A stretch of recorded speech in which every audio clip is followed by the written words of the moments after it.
Next on Worcester News tonight, close to 24 residents displaced in Douglas after an apartment building is hit by a fire. Plus, an inside look at the role of the school resource officer and the bonds they are building with students. Good evening and thanks for joining us. I'm Olivia Lemon. It's starting to feel a little bit like spring out there with sunshine all day long. Temperatures didn't get much higher than 40 degrees today, but we could see a warm up this weekend. Here's meteorologist Tim Kelly with a first look at our forecast. Look at that, hardly a cloud from southeastern Canada to the Gulf of Mexico. There's another storm forming and missing. There are storms on the west coast. So the high pressure system that brought in the cold air, colder than I thought it would have been today. At the airport, we only made 40 degrees. Anyhow, we're getting on the backside of that high. But with the still dry air in place and a mostly clear sky tonight, it is going to cool off fairly quickly, back down to the 20s once again. Not as cold as last night. Many spots were in the teens and low 20s. We're going for the 20s to near 30 degrees to start off our day. Moon comes up late tonight, so as the sun comes up in the morning around 20 of 7, the moon is still high in the west, so the morning moon. And it's a nice day tomorrow, a little bit warmer. There's going to be more of a breeze coming in from the southwest, so by lunchtime, we should be 43 at the hilltop to 47 at lower elevations. We're going to make it into the lower 50s. There are some clouds on the horizon. Tomorrow as the sun goes down, those clouds will tend to fill in. There's some snow or rain at the Canadian border. That's mostly going to stay to our north, so it stays breezy. Tomorrow night we should stay above freezing, and we're going to still go for 60, and part of the weekend we'll have a full 10-day forecast coming up in a few minutes. All right, thank you, Tim. In Douglas, fire investigators are trying to figure out what started a 3-alarm fire early this morning. The building is a multi-family home, leaving many people without a place to go this evening. Our Rosalind Flaherty joins us now with more on the details of the fire. Rosalind. Olivia, firefighters are crediting the working smoke detectors that alerted residents to get out. I got to get out of here. Scary moments for Rhonda Gamage when she and her family woke up to the sound of smoke alarms. When I did come outside, I did notice there was flames coming from the basement on the other side of the house. A 3-alarm fire forced 20 people out of this multi-family apartment building on Depot Street in Douglas. Fire Chief Kent Vinson says it started just before 3 a.m. Very large building, multiple apartments. It's easy to get lost, especially under smoke conditions. So that was a challenge. Departments from surrounding towns also responded. The building had working smoke detectors, and the chief says they prevented tragedies. The smoke detectors were working. We had heavy fire, but everyone evacuated and got out. Hours later, Gamage and others were allowed back inside to grab some of their belongings.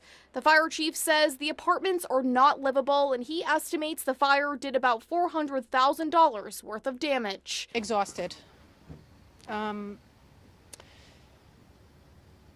really know at this moment. It's a lot to take in. It's a lot to...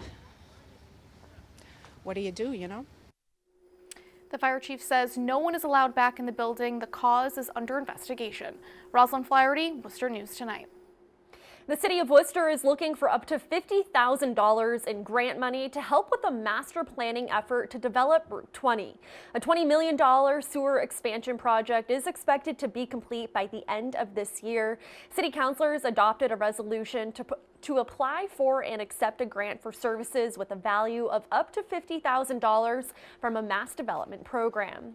Northborough could be the next town in Central Mass to ban single-use plastic bags for shoppers. An article proposed by resident Jean Cahill also includes banning styrofoam. 93 municipalities in the state have already banned single-use plastic bags, including Grafton, Shrewsbury, and Westborough. Shrewsbury is the only town in Worcester County to ban styrofoam. It will go into effect there on January 1st, 2020. Worcester School Resource Officer Program was created to keep the environment where teachers teach and students learn safe.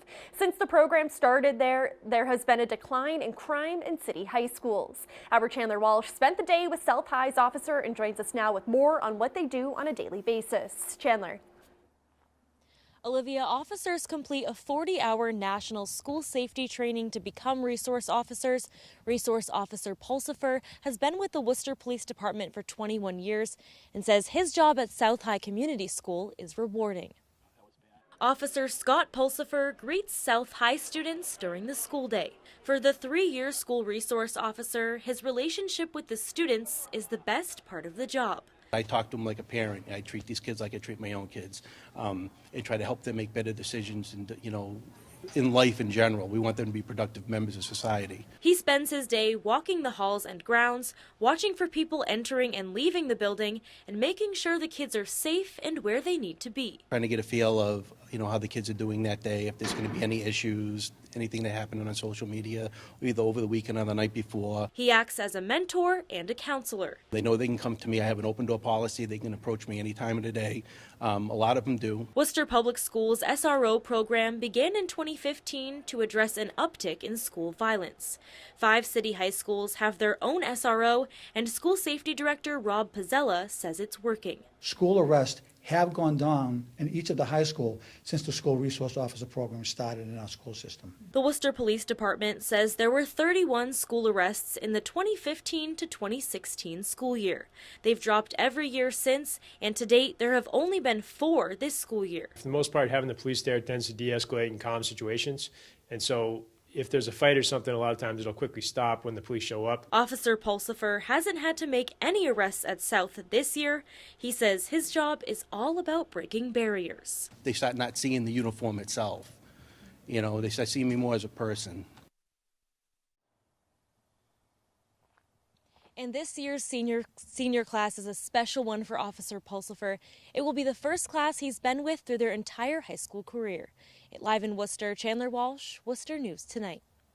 Meanwhile, Mayor Joseph Petty is not yet convinced Claremont Academy in Worcester needs a full-time school resource officer. The request was made last month by Claremont's principal and backed by Superintendent Maureen Bonenda. Both say crime and traffic in the school's neighborhood is the reason behind the request, but City Councilor Sarai Rivera says the area is safe and there are other pressing needs at the school. Mayor Petty agrees the request has to be approved by the city. Some of us may be anxious to get outside and enjoy the spring weather, but with it comes allergies. The spring allergy season is already here, and doctors say it can affect a lot of people. Our Brittany Schaefer joins us now with more. Brittany. Olivia, trees like this one behind me in Worcester are already budding, which leads to tree pollen. And if you're like the millions of Americans who suffer from allergies, it leads to congestion and a runny nose.